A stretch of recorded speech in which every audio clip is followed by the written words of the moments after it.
નમસ્કાર વિદ્યાર્થી મિત્રો, હાર્દિક સ્વાગત છે તમારું આ YouTube ચેનલ ની અંદર। આજે આપણે જોવાના છીએ ધોરણ 10 ભારતનો સાંસ્કૃતિક વારસો, પરંપરા, હસ્તકલા અને લલિત કલા। લલિત કલામાંની આજે એક IMP લલિત કલા આપણે જોવાના છીએ જે છે ભવાઈ। બરાબર, હવે જો નામ જોઈને ખબર પડે ભવાઈ એટલે પેલા ગામડાની અંદર આપણને ખબર છે કે ઓલા ભવાઈ આવતા રમવા માટે, બરાબર। એમાં રંગલો અને રંગલી ને એવું બધું અલગ અલગ પાત્રો હોય, અલગ અલગ વેશભૂષા કરેલા, બરાબર। તો એ આવતા આ પ્રશ્ન છે 3 માર્કમાં પૂછાય એવો પ્રશ્ન છે, બરાબર। ટીક કરવો તો કરી લેજો, ઉપર લખવું હોય તો લખી લેજો કે ભવાઈ વિશે નોંધ લખો। આવું સિમ્પલ પ્રશ્ન પૂછશે તમને। આગળ હાલો જોઈએ શું છે ભવાઈ, એનો ઇતિહાસ જોઈ લઈએ। તો કે શાસ્ત્રકારોએ ભવાઈને ભાવ પ્રધાન નાટકો કહ્યા છે, બરાબર। 1 માર્કનો પ્રશ્ન પેલી લીટીમાં। ભવાઈ એ કેવા નાટક છે? તો એ છે ભાવ પ્રધાન નાટક। મતલબ કે કોઈ પણ વસ્તુનું એમાં ઈ નાટક થતું હોય ભવાઈ, ત્યારે એની અંદર કોઈ પણ વસ્તુનો ભાવ પ્રેઝન્ટ કરવામાં આવતો હોય છે। એનાથી આગળ ભવાઈને અસાહિત ઠાકર દ્વારા, હાલો IMP જો કોક વ્યક્તિનું નામ આવ્યું, અસાહિત ઠાકર દ્વારા શરૂ કરાયેલ ગુજરાતની આશરે 700 વર્ષ જૂની, કેટલા વર્ષ? 700 વર્ષ જૂની વિશિષ્ટ પ્રકારની નાટ્ય કલા છે, બરાબર। હાલો ફરીથી 1 માર્કનો પ્રશ્ન આવ્યો કે ભાઈ નાટ્ય કલા છે એને શરૂ કરાવનાર કોણ? તો એનું નામ છે અસાહિત ઠાકર, બરાબર। અથવા 1 માર્કનો બીજો પ્રશ્ન, અસાહિત ઠાકર દ્વારા કઈ લલિત કલા છે પ્રેઝન્ટ કરવામાં આવેલી હતી, બનાવવામાં આવેલી હતી?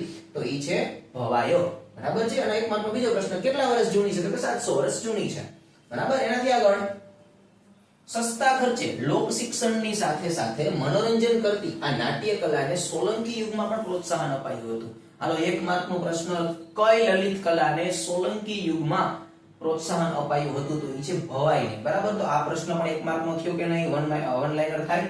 હવે આ ખરા ખોટામાં પૂછી શકાય, 1 માર્કમાં પૂછી શકાય અને નોર્મલી વિકલ્પમાં પણ હોઈ શકે, બરાબર છે। આગળ મોટે ભાગે પડદા વિના ભજવાતા નાટકો, હળવી શૈલીના રમૂજ અને ઘૂંઘળ વાદ્ય સાથે સંગીત પ્રધાન નાટકો અને વેશની અંદર જો આપણે વાત કરીએ તેમાં કયા કયા વેશ હોય? તો કે રામદેવનો વેશ હોય છે, એના પછી ઝંડા ઝૂલણનો વેશ હોય છે, એના પછી કજોડાનો વેશ હોય। કજોડાનો એટલે મિસમેચ, બરાબર છે। એક બૂટ પીળા કલરનું, એક બૂટ લીલા કલરનું, અથવા તો એક લેંઘો પહેર્યો હોય, એક લેંઘામાં એક પાયચો હોય બ્લુ કલરનો અને એક પાયચો કાળા કલરનો હોય। ટી-શર્ટમાં એમ જ હોય, બરાબર। અડધા અડધા ટી-શર્ટ આવે છે, ખબર? અલગ અલગ કજોડું આવે છે। કજોડું એટલે શું કે મેચ નો હોય, એને કજોડું કહેવાય, બરાબર। એવો વેશ એટલે કજોડાને તમે જોવો તમને હસવું જ આવે, બરાબર। એ ભવાઈની વિશેષતા રહી છે, લાપલીલી ભવાઈની નોર્મલી વિશેષતાઓ છે।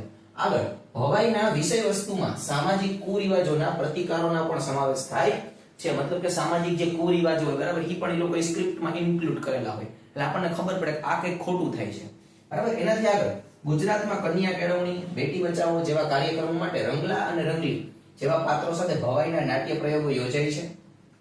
ભવાઈ ભજવનાર ભવાયાઓ ભૂંગળ વગાડી માતાજીની સ્તુતિ કરતા હોય છે। 1 માર્કનું ખરું ખોટું છેલ્લા પ્રશ્નની અંદર છોકરા પૂછાય, બરાબર, કે ભવાઈ ભજવનાર ભવાયાઓ છે ભૂંગળ વગાડી અને માતાજીની સ્તુતિ કરતા હોય છે। આ વાક્ય સાચું છે કે ખોટું છે? એકાદી વખત પૂછાયેલું છે, બરાબર।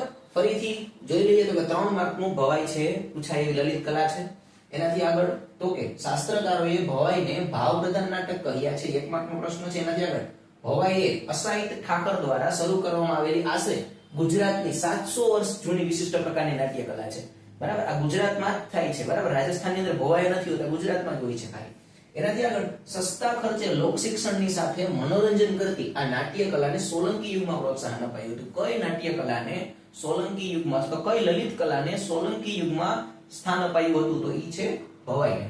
એનાથી આગળ આ કેવી રીતે કરવામાં આવતું? કે મોટે ભાગે પડદા વિના ભજવાતા નાટકો, હળવી શૈલીના રમૂજ અને ઘૂંઘળ વાદ્ય સાથે સંગીત પ્રધાન નાટકો, એની અંદર ઘણા બધા વેશભૂષા ધારણ કરેલી હોય। કઈ વેશભૂષા? તો કે રામદેવનો વેશ, ઝંડા ઝૂલણનો વેશ અને કજોડાનો વેશ, એ ભવાઈની વિશેષતા છે। હવે આની અંદર કઈ વસ્તુને ઇન્ક્લુડ કરવામાં આવે છે ભવાઈની અંદર? તો કે ભવાઈના વિષય વસ્તુમાં આપણે વાત કરીએ તો સામાજિક કુરિવાજોના પ્રતિકારોના પણ એમાં સમાવેશ કરવામાં આવે છે। આગળ ગુજરાતમાં કયા કયા ભવાઈના નાટકો થાય છે? તો કે કન્યા કેળવણી છે, બેટી બચાવો છે જેવા કાર્યક્રમો માટે રંગલા અને રંગલી જેવા પાત્રો સાથે ભવાઈના નાટકો ભજવાતા હોય છે।